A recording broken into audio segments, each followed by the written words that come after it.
dry land.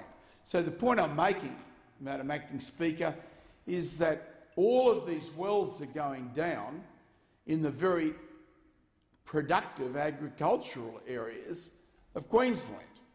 Well, they're not going out in the badland areas where no one's going to give a damn whether there's a well there or whether there isn't.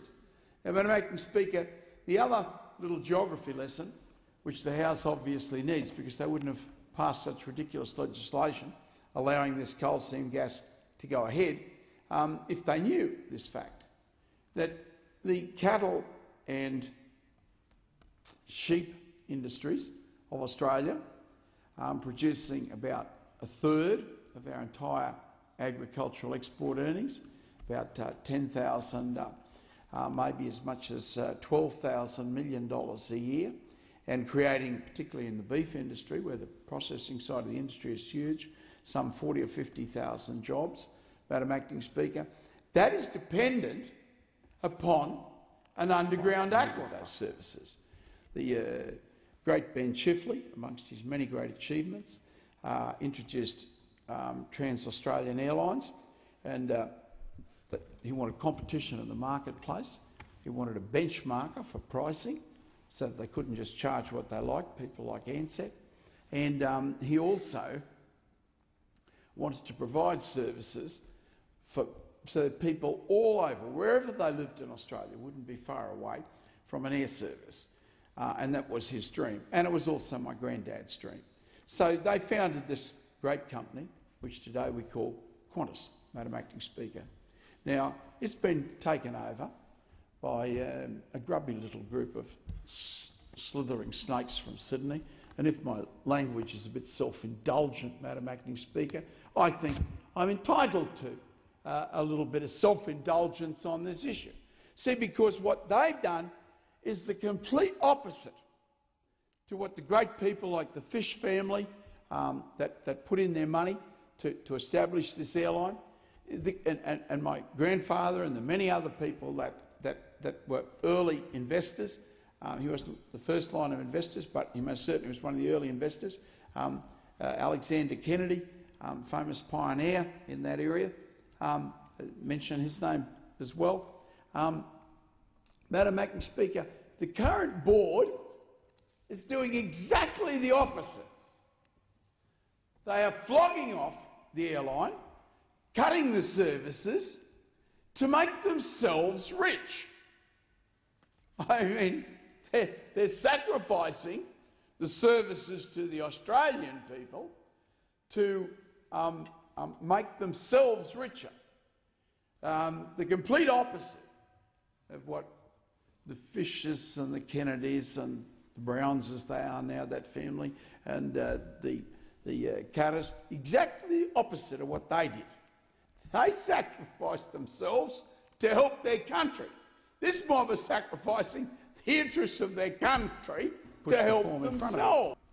And the point I'm making here is, Madam Acting Speaker, if you live in the real world, you know that if you don't have an arbitration commission and you don't have a trade union mechanism for collective bargaining, then you will work for nothing. You will work for nothing in this country, Madam Acting Speaker. Now, all right, the ALP government restored the Arbitration Commission. Good on them, that's wonderful. But there was a little catch-22. So, Madam Acting Speaker, we should not have in this country a requirement that to get into the Arbitration Commission, you have to dislocate people's lives, disrupt the economy and damage the economy, or otherwise you can't get to arbitration. Madam Acting Speaker, without collective bargaining, we'll be back where we were 100 years ago. And I can give you case after case after case of increasing dangerous operations in industry and mining and everywhere else. But people are desperately trying to make ends meet. I don't blame the mining companies, and I don't blame the industrialists or any of the other employers. I mean, they're desperately trying to make ends meet. And what happens in that situation is we get cut back. Now, Madam Acting Speaker, overlaid on top of this, the government flying in foreign workers as well, which is undermining our paying conditions. But this legislation today gives you access to the Arbitration Commission through conciliation. Member's without time having has to go to expired. Speaker, was in New South Wales and Queensland. The price for fresh milk within one day, dropped from 59 cents a litre average, and this is all a matter of public record. The ABS figures, the inquiries that have been done, every single one of them clearly indicates exactly that figure, 59 cents to 42 cents a litre, Madam Acting Speaker, 59 cents to 42 cents a litre. That's what deregulation did. And I don't blame Woolworths and Coles. They're out there to make a quid. And if they can get away with paying 42 cents, well, it'd be damn stupid to pay 59 cents, wouldn't they?